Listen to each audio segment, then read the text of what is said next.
Depuis quelques années, je n'utilise pas... Ouh là là là là. Super. Mais...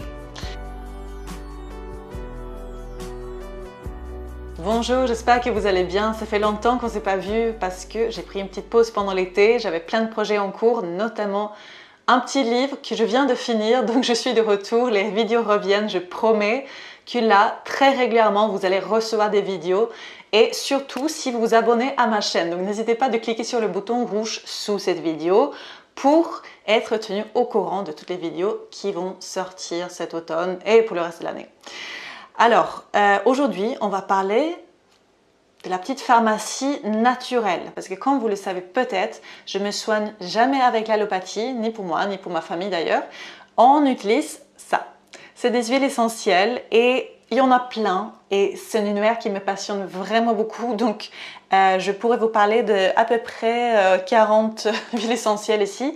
Mais j'ai choisi 6 aujourd'hui à vous présenter qui sont toujours dans ma salle de bain. C'est vraiment mes chouchous que j'ai toujours chez moi.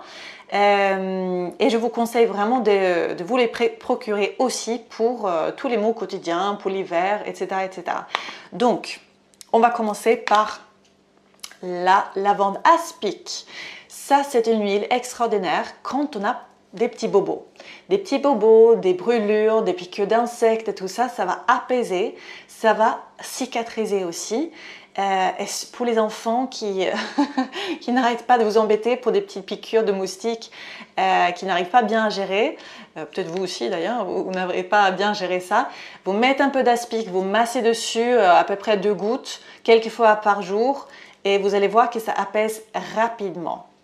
C'est d'ailleurs un anti-inflammatoire et antidouleur excellent aussi, et il n'y a pas de contre-indication particulière pour la lavande aspic.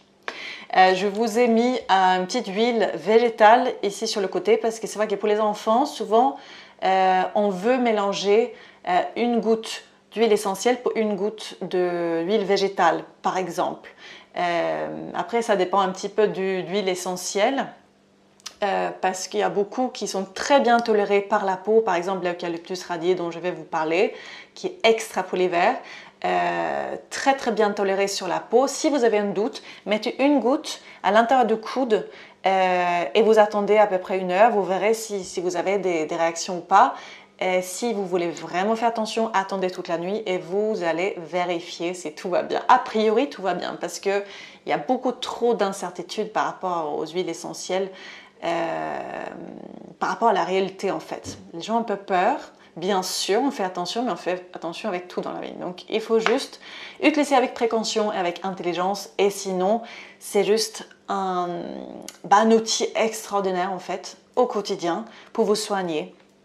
Les huiles essentielles vont pouvoir nettoyer le corps. C'est des antibiotiques naturels. Et soutenir les émonctoires, toutes les portes de sortie pour détoxiner le corps. Alors, après lavande aspic, donc c'est le noyau d'abricot par exemple que j'utilise là comme huile végétale, mais vous pouvez prendre presque n'importe lequel huile végétale, l'huile d'amande douce, extraordinaire, sésame, jojoba, voilà, comme vous voulez. Ensuite, on a la menthe poivrée. Ça, c'est l'huile que j'utilise le plus, je pense, perso, au quotidien, parce que c'est extra pour la digestion. Et je pense que c'est grâce à cette huile, notamment, bien sûr, il y a plein de gestes aussi que j'ai mis en place, d'hygiène de vie, alimentation saine, mais la menthe poivrée soulage vraiment la digestion, soulage en cas de nausée, même en cas de, vous savez, mal de transport, c'est extraordinaire. Et bien sûr, en cas de migraine, vous frottez juste, vous massez un peu sur les tempes, 2 gouttes de chaque côté, vous respirez bien l'odeur de menthe poivrée qui est très rafraîchissant et ça apaise vraiment les maux de tête, les migraines efficacement. D'ailleurs, pour une mauvaise haleine, c'est très très bien, vous mettez une goutte sous la langue ou sur un peu de miel. Vous pouvez mettre 2 gouttes de menthe poivrée sur un peu de miel pour la haleine et aussi après chaque repas où vous faites un petit grog, j'appelle ça le grog digestif, un peu d'eau chaude, pas bouillante, une cuillère rase à café de café rase de miel ou d'huile d'olive. et vous mettez 2 gouttes et, après le repas et ça soulage immédiatement. Ce que je fais sur mon fils avec la menthe poivrée par exemple, parce que je ne peux pas lui le donner en interne encore, voie orale, je masse sur son ventre en fait. Donc je prends 2 gouttes d'huile végétale, j'ajoute 2-3 gouttes de menthe poivrée et puis je vais masser son ventre longuement, lentement, dans le sens de la montre. Et ça apaise vraiment très bien. Ça a été très efficace en cas de douleur de ventre. Alors, qu'est-ce qu'on a donc? Bah oui, le Ravinsara. Et j'ai envie de vous montrer le Ravinsara au même temps que l'eucalyptus radié. Ça, c'est les 2 huiles que j'ai toujours à la maison pendant l'hiver. Déjà pendant l'automne, oui, on a commencé avec les petits mots d'hiver. Mon fils qui rentre de l'école avec le nez qui coule, une toux qui commence. Bah, je mets 5 gouttes de Ravinsara, 5 gouttes d'eucalyptus radié dans un peu d'huile végétale et je masse sur la poitrine et sur le dos au long de la colonne. C'est extraordinaire pour lutter contre les maux d'hiver, c'est antiviral, c'est antibactérien, ça va soulager en cas de grippe, rhume, bronchite, rhinopharyngite, tous ces maux qui sont très courants pendant l'hiver. Et puis, ça renforce le système immunitaire, donc c'est vraiment très complet. Et c'est bien toléré aussi. On peut commencer très tôt, déjà à partir de 3 mois, le Ravinsara est conseillé.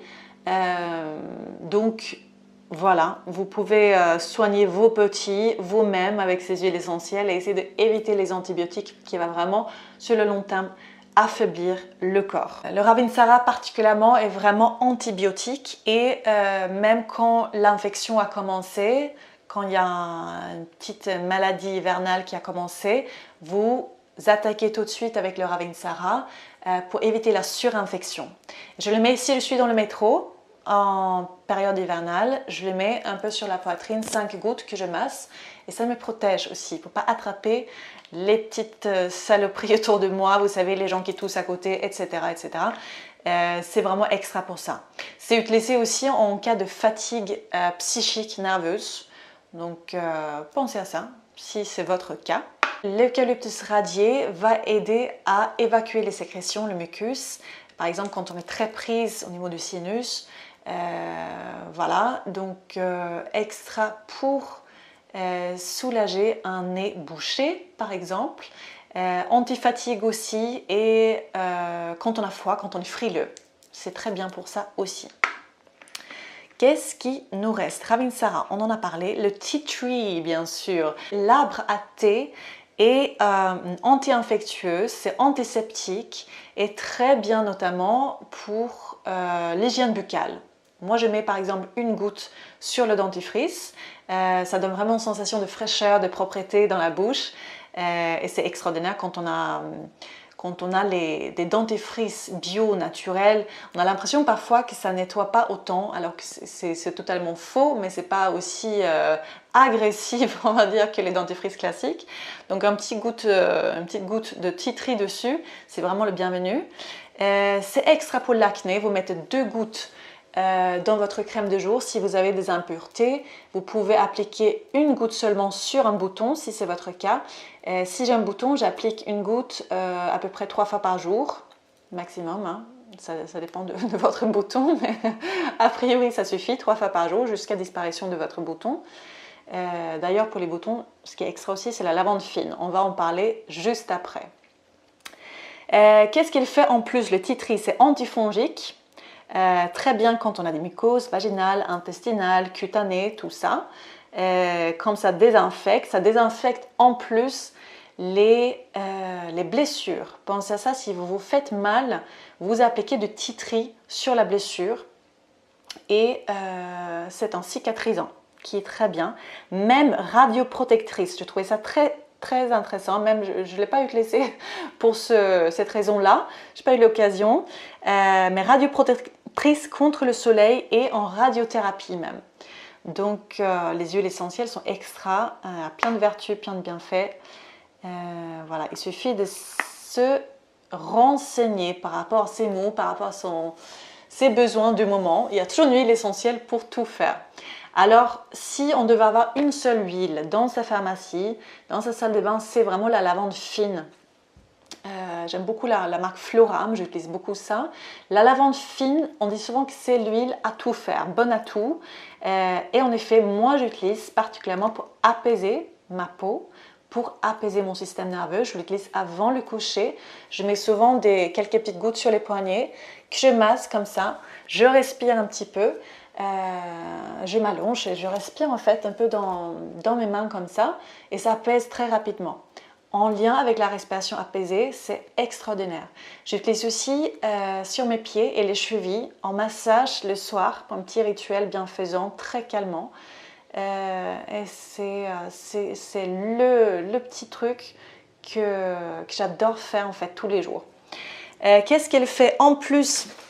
La lavande fine, parce que c'est vrai que moi je l'utilise pour ça, mais elle fait plein de choses, c'est cicatrisant, donc comme je disais, ça va aussi calmer en cas de nervosité, migraine, même en cas de vertige, tout type d'affection de la peau, eczéma, psoriasis, des douleurs musculaires, et c'est bien aussi pour la circulation, et la liste continue en fait, parce que c'est l'huile à tout faire, mais vous allez voir, quand vous commencez à vous intéresser pour les huiles essentielles, ils sont plusieurs champs de fonctionnement.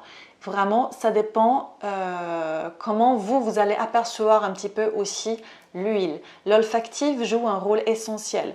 Mais je vous conseille vraiment quand vous voulez vous plonger un petit peu dans cet univers passionnant de vous procurer d'un livre. Moi, j'ai depuis quelques temps ma Bible des huiles essentielles de Daniel Festi que je trouve extraordinaire.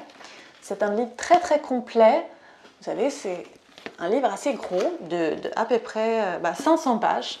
Et vous allez avoir beaucoup d'informations, les huiles essentielles les plus efficaces, comment les appliquer, des programmes personnalisés pour traiter les maux au quotidien. Donc avoir au moins un livre, j'ai d'autres livres, mais ça c'est le livre le plus complet en fait que j'ai à vous recommander. Ça aide énormément quand on commence avec les huiles essentielles.